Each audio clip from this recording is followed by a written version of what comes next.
everybody. Hey, this is Johnny V. Today I want to share with you some insight on the new album I got coming out called Balance.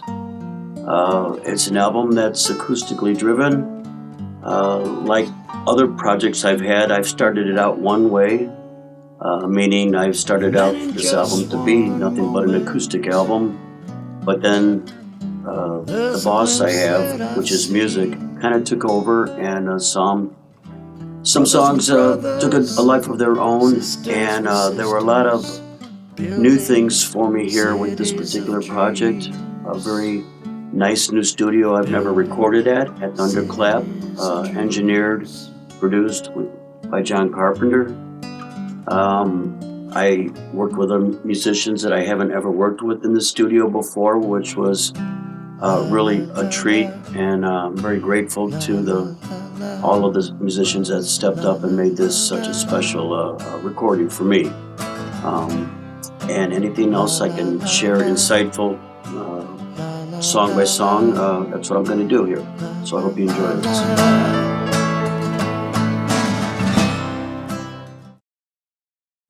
How can I fly so far below? I hope there's room enough, but I don't know. My collectibles.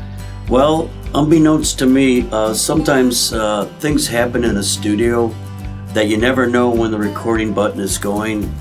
And if you hear a little snicker or giggle or something that sounds like water fell off a chair in a studio, that's exactly what happened.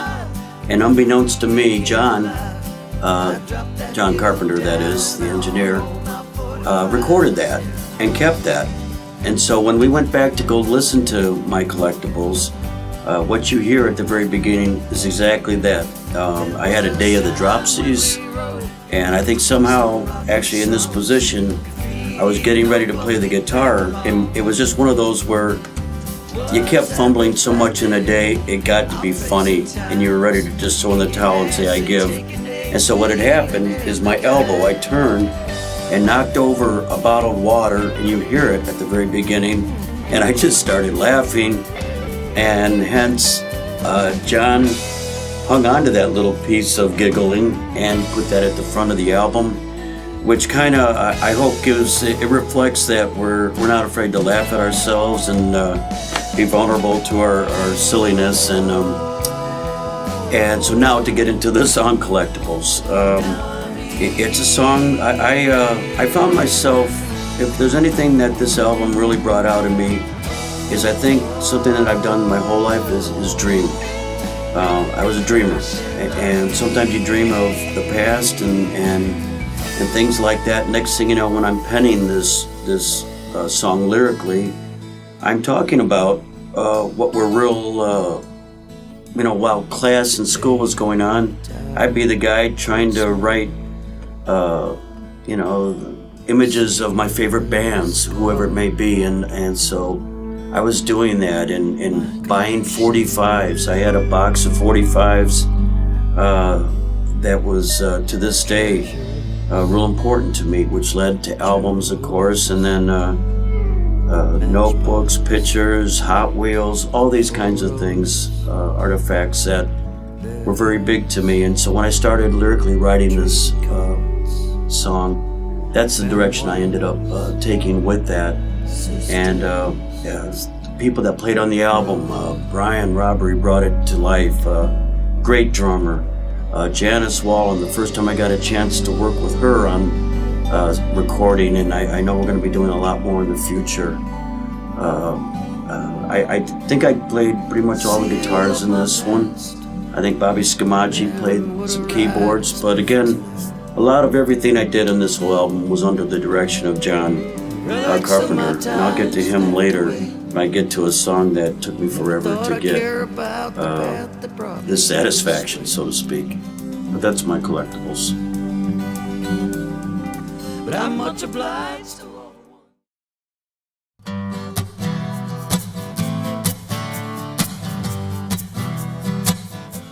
Oh, San Diego. Would love to go back there someday. That song was a really, if there's ever a song that was pretty poppy as far as on this album.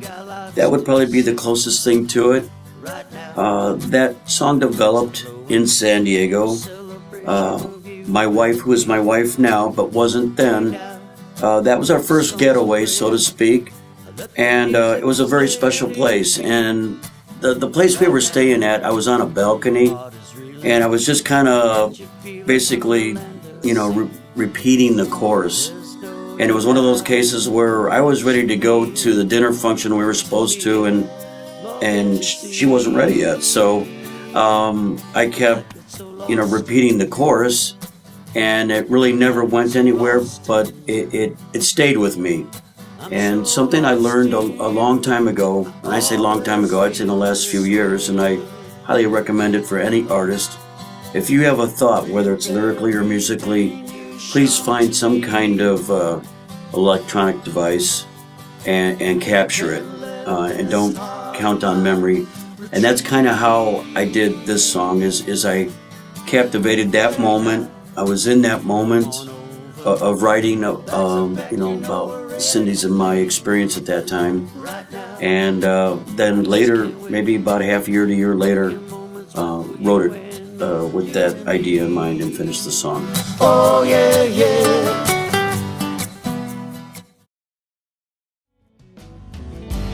Miles above the ground, in darkness there's no... Okay, skydiving. Well, let me clear the air right now. I have no ambition of jumping out of a plane. But that being said, sometimes when you're writing a song, and for me, more times than not, music usually comes before lyrics. Sometimes you just start singing a cadence, not knowing what it is. And anyway, skydiving kept coming to my mind as I'm playing this particular part. And next thing you know, I thought, well, Art, if I'm going to do skydiving, or if I'm going to write a song called Skydiving, I better learn a little bit about it. So I did a little research on Google and that kind of thing, and through some of the phrases and some of the sayings, I tried to implement that into the song. It's a fun song. Janice, again, Wallen played bass on this particular song. Brian Robbery played, and Ted Spaniak. Now, this was the first time I worked with Ted ever, well, along with Brian and Janice, of course. But Ted laid down some great ideas on the slide guitar. He gave it the feeling it needed, and next thing you know, I think between John Carpenter, myself, and Ted, we were ready to jump out of a plane. Not, just kidding. So anyway, we were very proud of this song, and it's got a great feel, and it's I think we haven't played it out live yet, but I think if there's a song that should translate well live, I'm counting on this one to do that. So flies in the sky.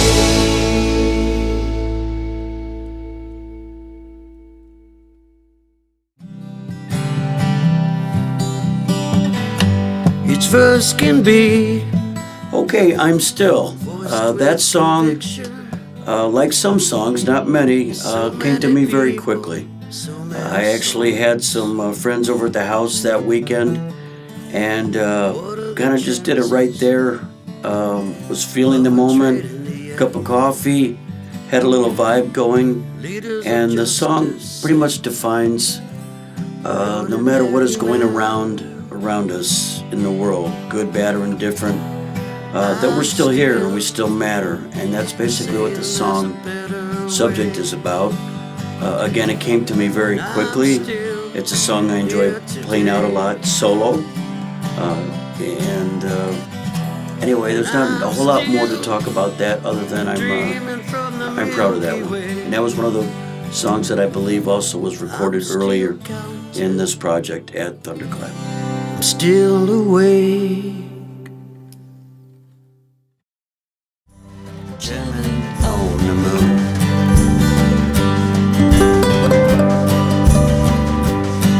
Okay, I'd like to be here with you. No, I Like to Be is one of the songs that was recorded early in the project, and when we recorded it early, we thought we were done with. But then, again, when I spoke earlier, how some of these songs came to life and took a life of their own, this is one of those candidates. At first, I started out with an acoustic guitar and was pleased with that. But then, a drummer named Brian Robbery, I should say percussionist, an outstanding percussionist, came in and laid a beautiful track with his brushes. And then Jimmy Williams, a fantastic veteran bass player, came in and played. And then our local hero, pedal steel extraordinaire Rocco Labriola, came in way later on this project. The song was actually done, but I actually had Rocco in the studio for another song. And then it kind of hit me that I really wanted him to experiment with some different non-traditional pedal steel sounds.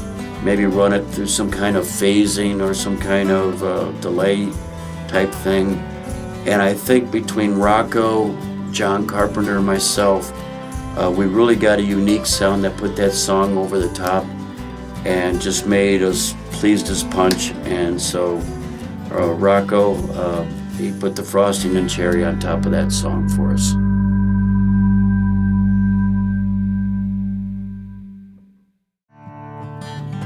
We've written up a law. We call it freedom. Okay, Trax. If you can envision yourself on a very long walk on any railroad tracks. Railroad tracks go north, south, east, west, and every which way. Tunnels, mountains. That's kind of randomly where the lyrics go in this particular song. It focuses on lies that we absorb. It focuses on the environment and what is going to be there for our children in the future. It touches with religion.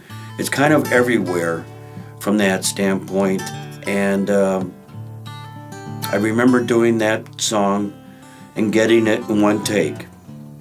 Not necessarily the first take, but in one take nonetheless. And that's this song lyrically is. I challenged myself to go into some different directions, and I think the end result. I hope you feel it because it was played with some anger. It was played with some desperation and a little bit of urgency as well.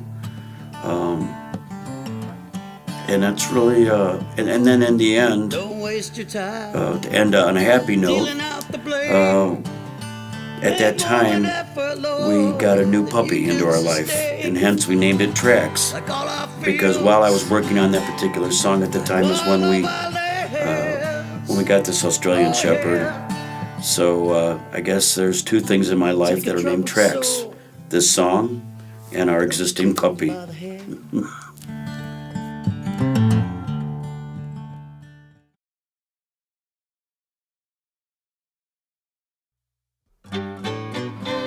One's Goodbye. I'm the type of artist that sometimes likes to get into the character. Sometimes I'll go to the third party. Sometimes I will be a witness. And sometimes I will just kind of mesh it all in one. But a lot of times I will take happenings, whether it's somebody I meet, whether it's somebody I've known, whether it's an experience I've had with somebody or particular happening, so to speak. And this is a song about a guy that we lost. He was kind of a jolly guy. We all, as musicians, have people that we know sometimes push the limits of what they're indulging in. And this was one of those guys, but this is also one of those guys that when he wasn't in that state of mind was one of the nicest individuals ever. And I remember in this particular person, he was the type of guy that would leave tips, but it wouldn't be your typical tips of money or anything. He's left before packages of candy bars. He's left packages of hot dogs, and I'm not kidding. And the last time I saw him, I can remember making a comment to him that I really liked his shirt. It was some kind of a hippie tie-dye type of shirt. And as he was walking out the door, and this is me not knowing this would be the last time I saw him, he literally took his shirt off and put it in the tip jar. And so I made reference to that. But again, a lot of us didn't see the quiet and gentle side of him. And I tried to kind of convey that in this particular song. And because he was kind of a jolly type of guy, that's why I think we went in with the rhythm that we did for this song. And so this song was written for really a fan in our area of our music scene. I am a lucky man, dealt a lucky hand. Lucky is a song that, again, is one of those heartfelt of being grateful, of being thankful to not only the people that are closest to me, but really the whole realm of this, the fact that we can do what we do and we're given some creative freedom or given the opportunity for that. I think when it comes to creativeness, I think musicians should capitalize on that and find a way to do that and expose that and exhaust it. And I think this song just simply is a heartfelt way of saying thank you to everything that's related to what I'm able to do as an artist. Anyhow.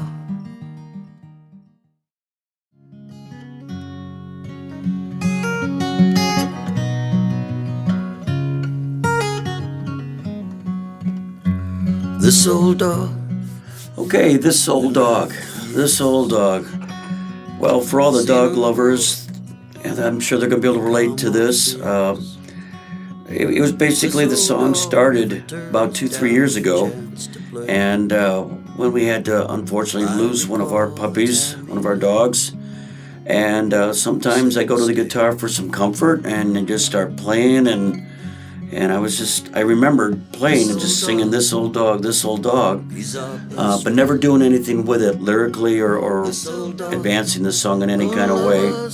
But I did put the idea to the side, and then when the project at Thunderclap, Balance, started, I decided to go back to that song and write some lyrics that I thought would touch on everything that a dog lover would understand and experience.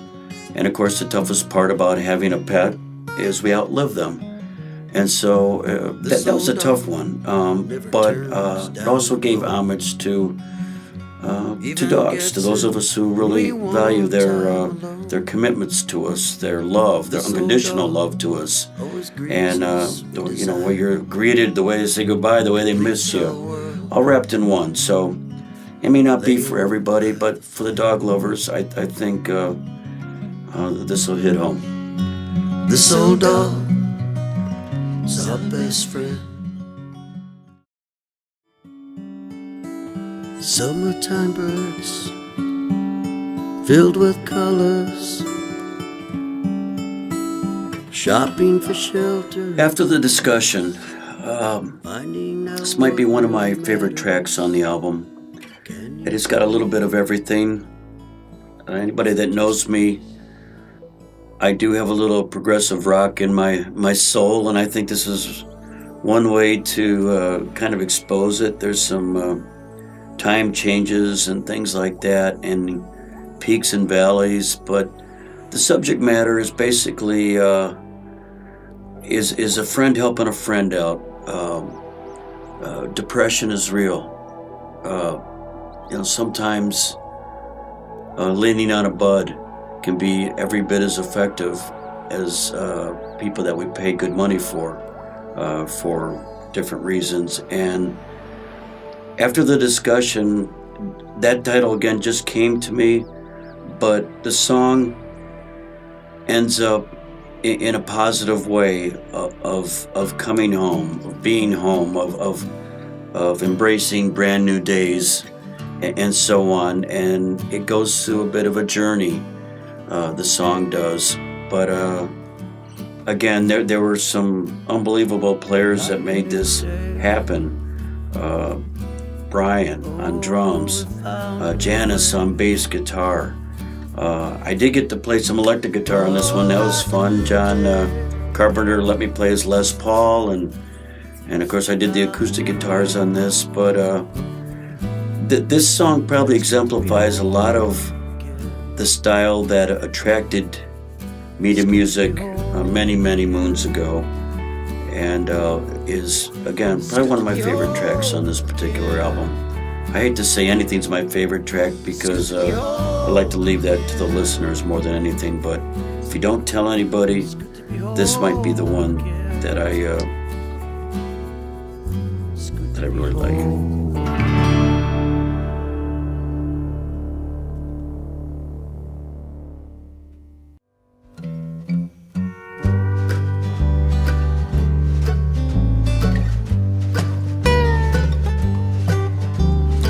This old river.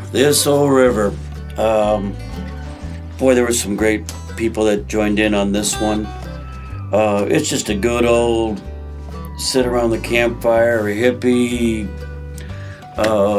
influences. I think we all have influences. I think you can throw Grateful Dead, Jerry Garcia Band, the band, all sorts of influences, some bluegrass influences, but I like to make mention, the players on this one, I believe, are Rocco Labriola did play pedal steel, Brian Robbery on drums, Jim Williams on bass. I got to play some mandolin on this one along with guitar, but also singing-wise, we had Sandra Lee, which I haven't even talked about yet, that I have to really kind of make mention maybe later in this video about her.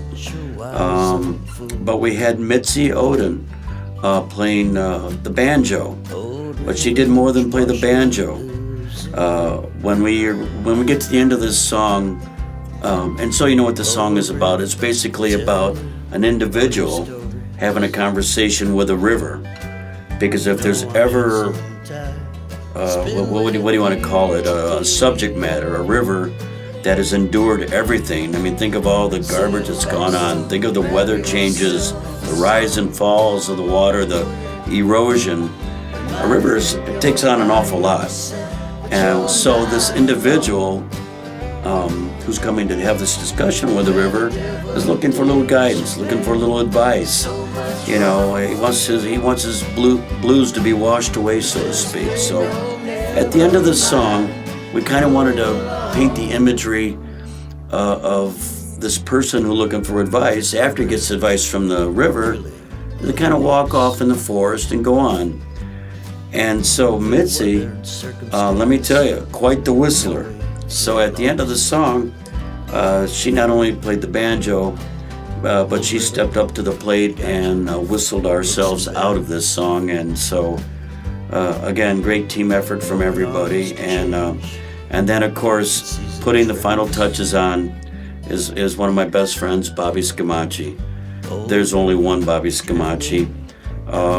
It was great to introduce him with John, too, because Bobby has been an integral part of my last two albums, Barns and Bridges and Wood Chips, and has appeared on pretty much everything I've ever recorded, dating back to the Medicine Wheel project, which goes back to 2001, 2, and on up to where we are today. So applause all the way around for everybody. Really enjoy this song, and it'll be showing up to a campfire near you, I promise.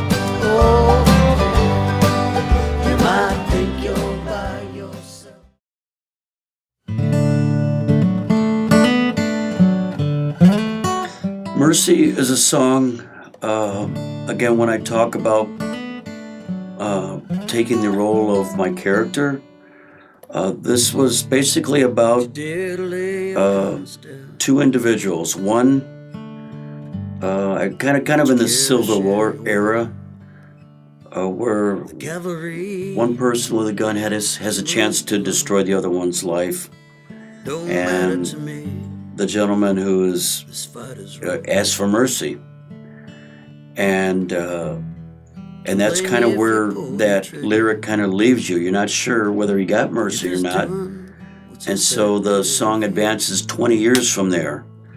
And the person who was asking for mercy turns out to be a writer in the future, 20 years, the type of writer that does the investigative writing. And basically, as we all know, journalists and so on, they can bury you. And so this particular guy who became a journalist, again, the one who was asking for mercy, is now kind of in the catbird seat. And this guy who was in position to destroy him is now the subject of this guy's story, which is about lies and crime and so on and so forth. And so they find themselves in an opposite situation where now this guy is asking for mercy. And it's a story I made up.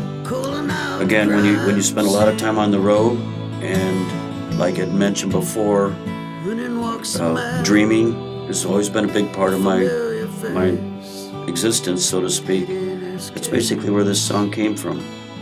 And Al Joseph, who I have to say on violin, there's very few musicians I've seen play the violin that can switch the emotion of a song like he can. A lot of times violin players are one-trick ponies. Al Joseph can rock it out, he can bluegrass it out, he can kick it in the butt, and he can make you cry. And this is a good example of how I felt he really came in and just hit a home run in this one as well. You're just doing what's expected of you.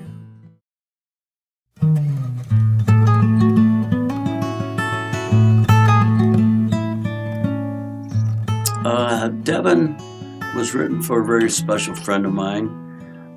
A number of years ago, he shared a story. He had a child that unfortunately left this world shortly before being 2 years of age. And I remember writing some notes on a napkin. He was telling me this at a show of mine. And he mentioned about, words, maybe writing something about that. But it kind of, again, I'm talking about a few years ago. But it resurged itself by me cleaning out one of my drawers, and this napkin all of a sudden showing up with the name Devin and his when he lived. This within this couple of years, a little less than a couple of years. And again, here I was right in the middle of this project, and I thought, as I'm writing music, again, I'm one of those people that I never know what I'm gonna make into a song, but you never know. So be careful. If I run into you and you're really goofy or something, I'm gonna write a song about you. But seriously speaking about this particular song, I decided to make a go at it. But this ended up being an instrumental. And I think the reason why it became an instrumental is there's been so many things written in the past, and how can you really write something that doesn't cross that line of been there, done that. And so in the meantime, I'm writing this particular melody and this little guitar exercise, and it kind of hit me that this particular song, because it had a little bit of joy in it, it had a little bit of it had a little bit of a celebration to it.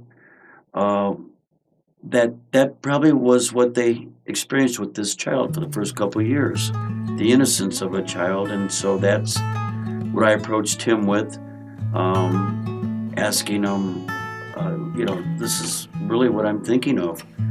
And he was behind it 110%. And that was the little boy's name was Devin, and that's where that song came from. On a recording note, it has to be said and stated, before I started this project, I spoke with John Carpenter, the producer, engineer, everything, so to speak, to please be hard on me. Please be my devil's advocate. Don't let me slide with stuff. Well, this 2.5-minute song took 2 complete 4-hour sessions to get right. And even to this day, I still feel like I could have done it even better. But that was a great example of really sticking with something till you're obviously sick of playing it and you're getting mad at yourself or whatever. But John kept the atmosphere loose. He was, again, from where I'm sitting right now, if I look this way, I can see him in the control booth. And he has a certain way of turning around, and before he can say do it again, I know he's going to say do it again.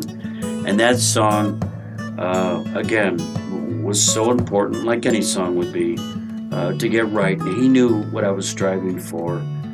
So I think it has to be mentioned about this particular song, in addition to the meaning that it took 2 full sessions with doing nothing else but to try to get that from beginning to end, and it's one take. And that's the story behind Devin.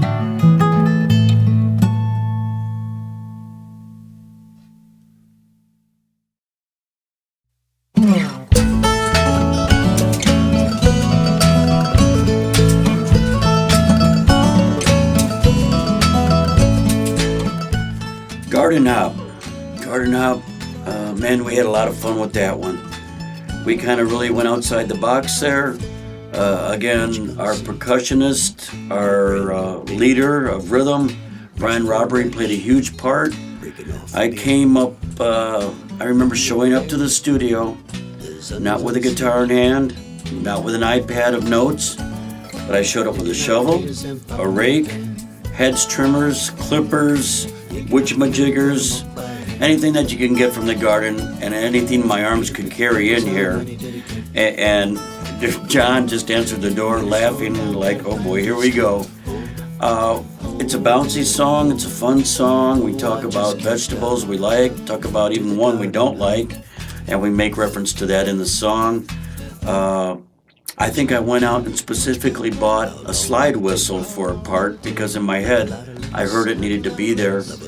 But basically the whole rhythm section of this song, the drums kick in later, but percussion-wise, it's strictly used by shovels, rakes, again, little mini shovels, hedge trimmers. I don't even know what they call all this stuff anymore, to be honest with you. I should have got the weed whacker in, but we never did that. And we should have maybe even got one of those saw things. But again, what a night to remember. We had tons of fun between John, Brian, and I.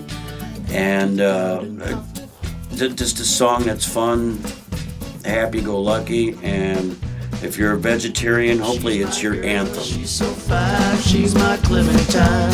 Go take this chance, make romance in the middle of these vines. When the circus of views comes to town, let your own thoughts trample the ground. Look around. Okay, don't let it drag you down. Is again one of those songs that I kind of came in early to the program with, but I think what I remember mostly about that song is that was, I think, one of the first songs I sang with John on.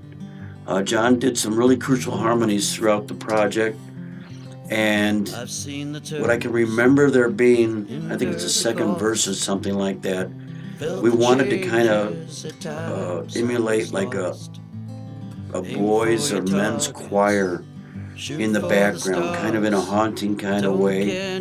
And we kind of experimented a little bit with that song of taking a simple folky type of song, but yet surrounding it with a little bit of, I don't know, mystery, so to speak, while still keeping it organic and acoustic. And that song kind of sits by itself. Maybe all of them do in a certain way, but that the subject matter again is just kind of words spilling off the pen, with no plans, but yet the end result was a continuity and that didn't feel like it at first, but again, the chorus though, don't let it drag you down. Obviously, it's a song of picking ourselves up, which seems to be also a common thread with a lot of music of, we all have things we have to fight. But this song was basically about, not letting it take you to where it doesn't need to go. Don't let it drag you down. Don't let it drag you down. Let mama sleep tonight. Your baby's alright. Let Mama Sleep Tonight. That, to me personally, was my thought of just all the, maybe it's our generation, or maybe it's the generation now, but I think grandparents, grandmothers in particular, have played a major part and more of raising children than we'll ever know. And I thought when I wrote it as a lullaby and of a way of, you know what, let's let Mama sleep in tonight. Let's let her, turn in early and give her a break, so to speak. And because a lot of times they are so wrapped up in raising whatever children they're raising that we don't even know their own battles or issues, and we always take that for granted because they always figure out a way to deal, whether we know it or not. And I think, if anything, I've learned over the years of playing out in clubs, festivals, and so on,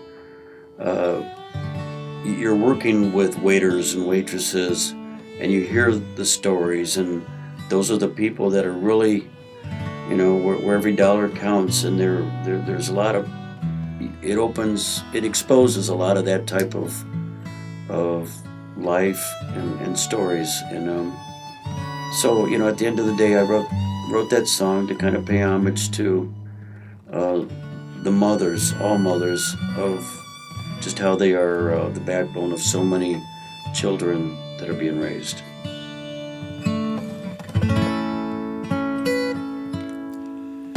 Well, there's an old creek down yonder. La la la la, la la la la, la la la la. Balance, obviously the title track of the album. When I write an album, and again it might be old school, I like a beginning, middle, and end. Kind of like I'd watch a film, kind of like I'd read a book. And if you go back to my 4 or 5 previous albums, that's really kind of how they're constructed.